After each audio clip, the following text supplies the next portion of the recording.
오늘도 주님의 말씀 앞에 나온 사랑하는 성도들에게 하나님 나라가 임하는 은혜가 있기를 주님의 이름으로 축원합니다. 르호보암 왕을 이어서 오늘 본문에 보면 아비야가 유다의 왕이 되어집니다. 이 아비야가 1절에 보면 여로보암 왕 18째 해에 아비야가 유다의 왕이 되었다 기록을 하고 있죠. 이제 여로보암은 18째 왕으로서 지금 북이스라엘을 다스렸어요. 굉장히 이제는 능숙하고 모든 것들이 이제 완성되어져 가는 그런 모습을 보여줬을 것이고, 아비야는 이제 막 유다의 왕이 되었는데 그의 통치 기간은 매우 짧았어요. 2절에 보면 예루살렘에서 3년 동안 다스리니라 되어 있죠. 고작 3년밖에 다스리지 않았어요. 그런 가운데 언제인지 정확히 알 수는 없지만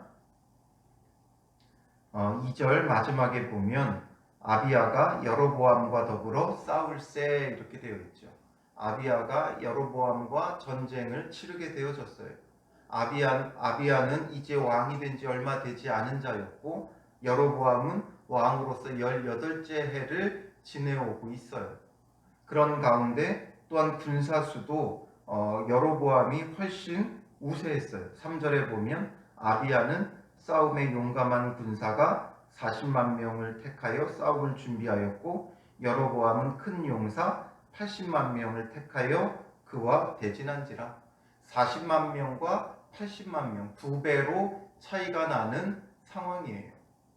이런 것들을 보면 아비야는 절대적으로 지금 이 전쟁의 열세에 놓여 있죠.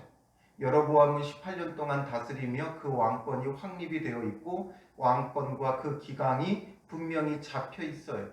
그래서 지금 80만 명을 동원해서 전쟁을 치르러 내려왔고, 유다는 고작 40만 명밖에 되지 않고 아직 정권이 든든히 서기도 전이다라는 것을 우리가 알 수 있죠.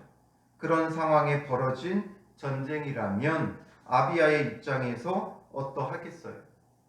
그의 마음이 불안할 수밖에 없고 염려가 될 수밖에 없을 거예요. 그런데 오늘 본문을 보면 이 아비야가 4절에 에브라임 산 중 스마라임 산 위에 서서 외치는 거예요.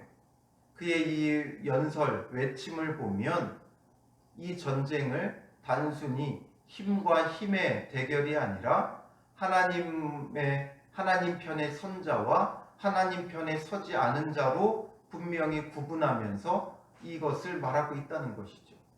단순히 북이스라엘과 자기와의 전쟁이 아니라 이것은 하나님 편의 선자와 서지 않은 자, 그래서 하나님을 대적하는 자들이 반드시 패할 수밖에 없다라는 것을 지금 연설하며 알려주고 있는 거예요. 그 내용을 보면 4절에 여로보암과 이스라엘 무리들아 다 들으라 하면서 외치죠. 다 들으라. 그러면서 뭘 선언해요? 이스라엘 하나님 여호와께서 소금 언약으로 이스라엘 나라를 영원히 다윗과 그의 자손에게 주신 것을 너희가 알 것 아니냐 말을 해요. 소금 언약이라는 것은 소금의 가장 큰 특징, 변하지 않는 그 특징을 들어서 말하는 거예요. 소금 언약이란 절대 변하지 않는 그런 언약이다라는 것을 말해주는 거예요. 절대 변하지 않는 이 언약이 뭐예요? 하나님께서 이스라엘 나라를 영원히 다윗과 그 자손에게 주셨다라는 거죠. 그러므로 다윗에게 속하는 자는 하나님의 나라를 누리는 것이고, 속하지 않는 자들은 하나님을 대적하는 것과 다르지 않다. 바로 약속, 언약을 기초로 해서 이 언약 가운데 있는 자들, 언약 밖으로 튕겨 나간 자들, 이 대결 구도로 시작을 하고 있는 거예요.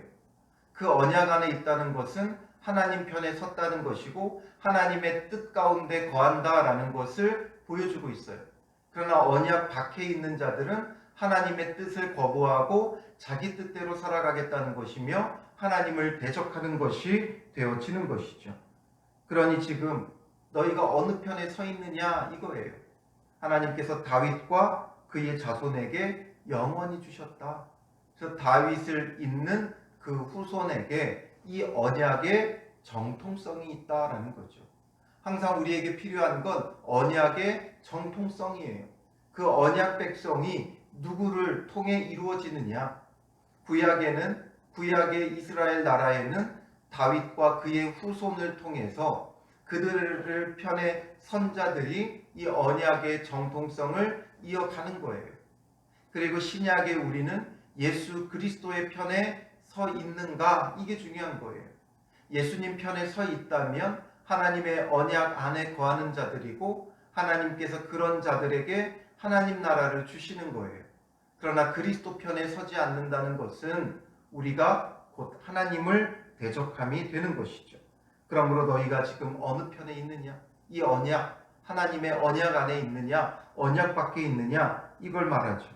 그래서 6절에 보면 다윗의 아들 솔로몬의 신하 느밧의 아들 여로보암이 일어나 자기의 주를 배반하고, 여로보암이 이 언약의 정통성을 배반하고 스스로 왕이 되었다라는 거죠.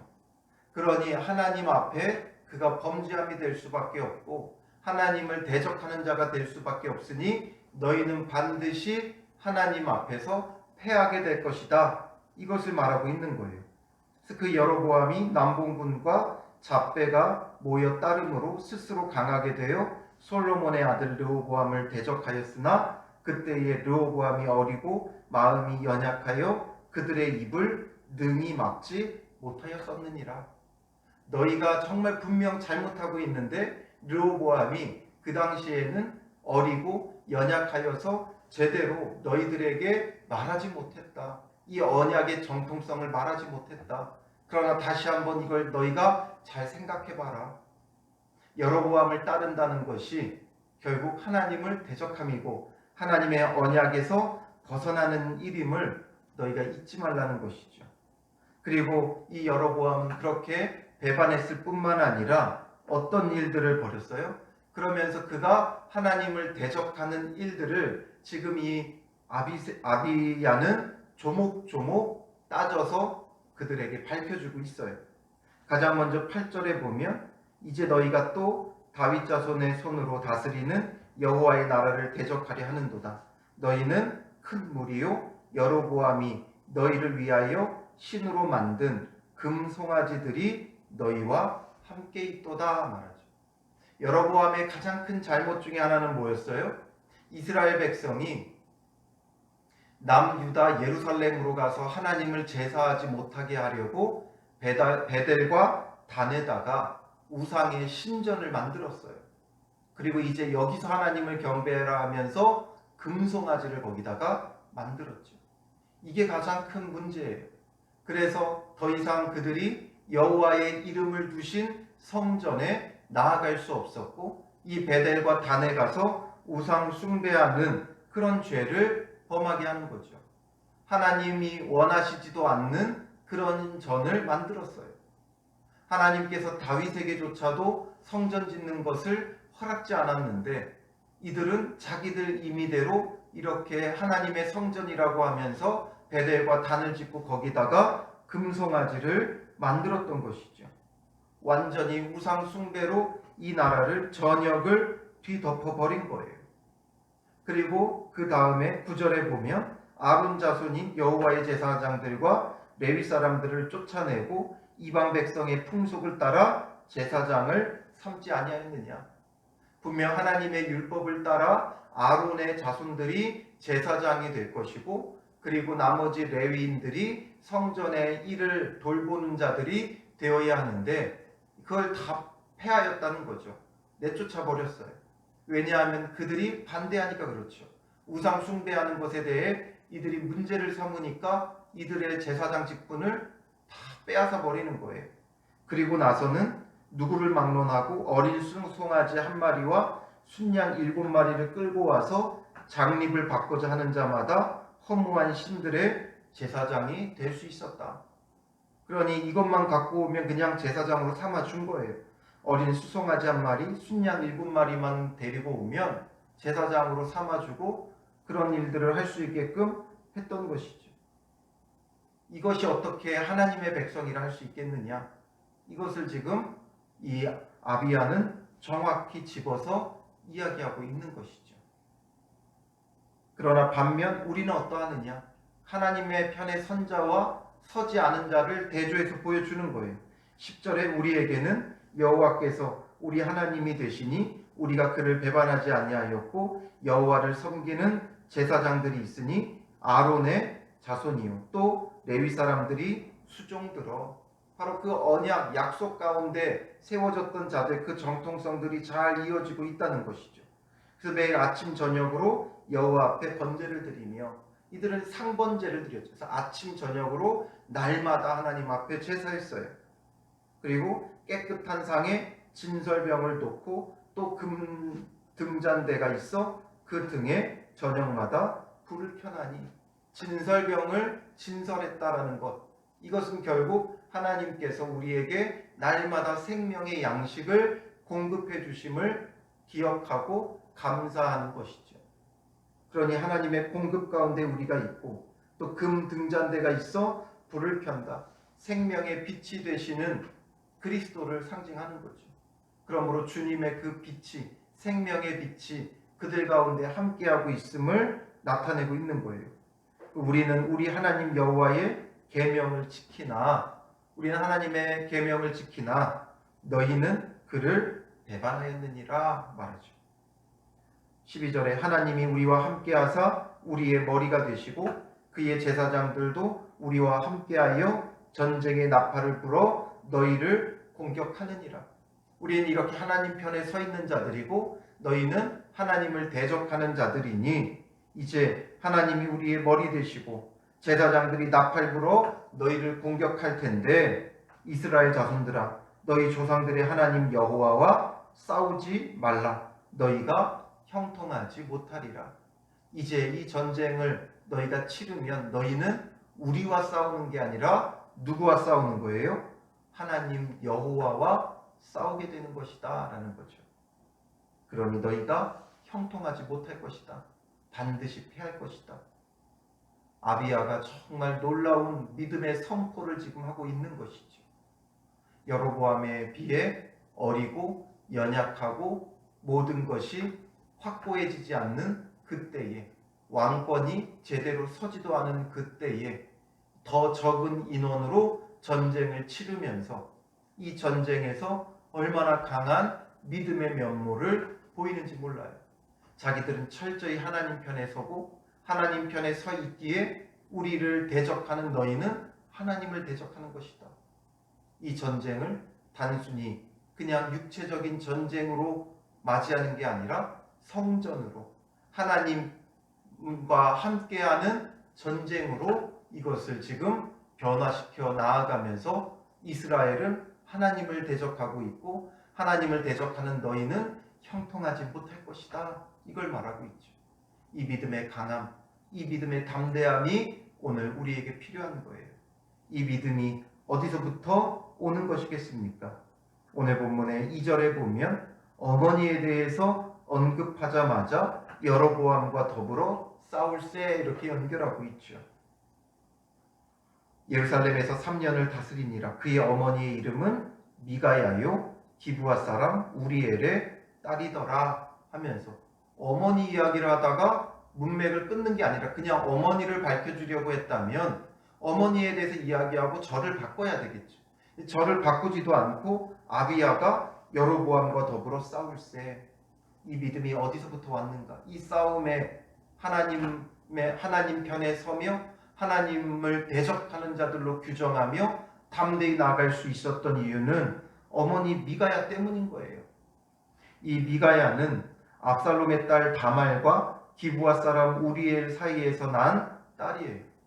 그러니까 어디에는 압살롬의 딸이더라 되어 있지만 정확히는 압살롬의 외손녀죠. 외손녀. 이 딸을 자손, 아들을 손자 이렇게 볼 수 있어요.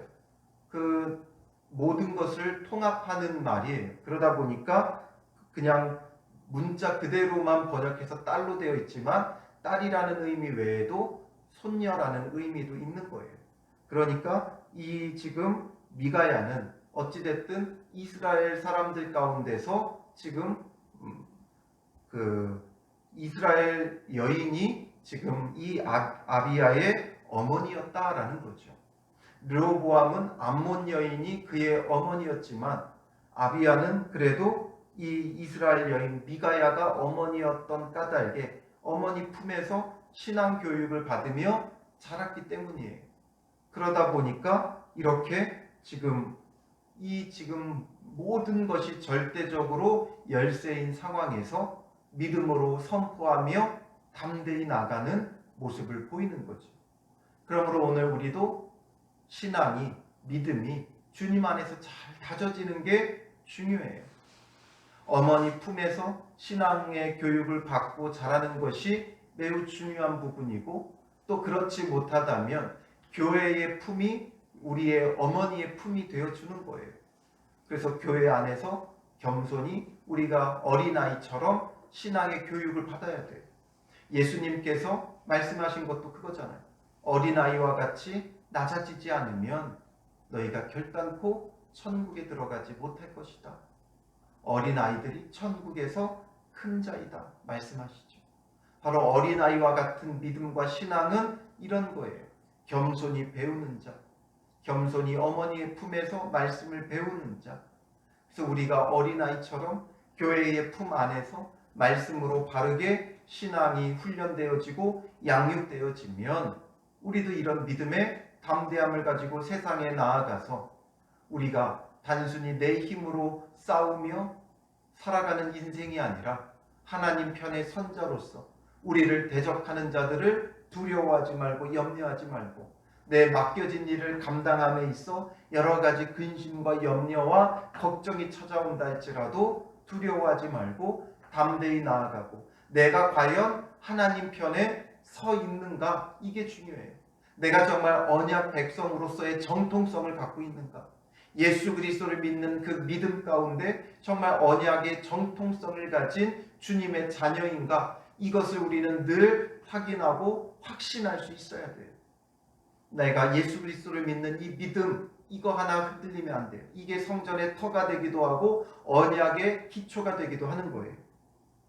그리고 우리가 정말 주님의 말씀 가운데 행하고 있는가, 내 욕심을 따르고 있는가, 말씀을 따르고 있는가, 내가 원하는 것을 이루기에 분주한가, 하나님의 뜻을 이루기에 우리가 힘을 다하고 있는가, 이것을 살펴서 우리가 정말 주님의 편에 서 있는 자들, 금송아지가 세상의 물질이 우리의 왕이 되지 않고 정말 주님이 나의 왕이 되어 그의 말씀을 따라 순종하며 살아가는 주님의 편에 선자가 된다면 그 무엇이 우리를 대적한다 하여도 우리는 그 가운데 승리할 수 있는 거예요. 그래서 이 아비야를 통해 역대기 저자는 우리에게 그것을 말해주고 있어요. 우리가 정말 언약의 정통성을 가진 자라면 하나님의 편에 서 있어라. 반드시 승리할 것이다. 이것을 말해주고 있는 것이죠.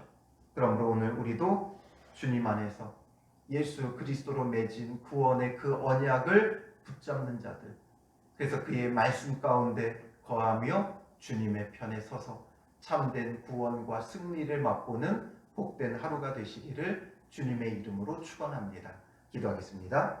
살아계신 아버지 하나님, 아비야가 절대적으로 열세인 이 전쟁 가운데 믿음의 담대함을 가지고 나아가 선포하는 이 선포를 오늘 말씀을 통해 보게 됩니다. 어머니 미가야를 통해 받은 그 신앙의 교육이 있었기에 이 모든 것들이 되어짐을 바라봅니다. 오늘 우리가 어린아이와 같은 마음과 믿음을 갖게 하여 주셔서 교회의 품 안에서 말씀으로 잘 훈련받고 양육받는 자들 되게 하시고 주님 나라가 어린아이의 것이라고 하였사오니 우리가 정말 주님 나라를 누리는 어린아이와 같은 믿음을 갖게 하시고 또한 우리 자녀들을 바르게 신앙으로 훈련하고 양육하며 세워나아갈 수 있도록 인도하여 주시옵소서. 주님의 언약 안에서 그리스도 예수의 언약 안에서 믿음의 구원을 우리가 얻는 자들 되게 하시고 그 구원의 약속을 붙잡고 흔들리지 않는 믿음의 사람들 되게 하옵소서. 우리의 마음을 굳게 하게 하여 주시고 어떤 일에도 좌로나 우로나 흔들리지 않고 구원의 약속을 붙잡는 믿음의 사람들 되어 하나님 편에 서 있는 자들 되게 하옵소서. 주의 말씀에 철저히 복종하고 순종하며 하나님 편에 선 자들 되어 그 누가 우리를 대적하고 막아선다 하여도 하나님을 대적하는 자들이 반드시 형통치 못함을 바라보며 우리는 구원의 은혜를 누리며 나아갈 수 있도록 인도하시고 항상 주님 안에서 믿음의 담대한 선포가 우리 입술에 넘쳐나게 하옵소서. 우리 안에 있는 두려움과 염려와 걱정을 떨쳐버리게 하시고 주님 편에 서서 우리를 위하여 일하시고 우리를 위하여 싸우시는 하나님이 있음을 바라보며 믿음의 담대함으로 나아가는 복된 하루, 그러므로 우리의 삶 가운데 승리케 하시며 하나님 나라를 이루게 하시는 주의 은혜가 있는 복된 날 되게 하여 주실 줄 믿사오며 예수님의 이름으로 기도합니다. 아멘.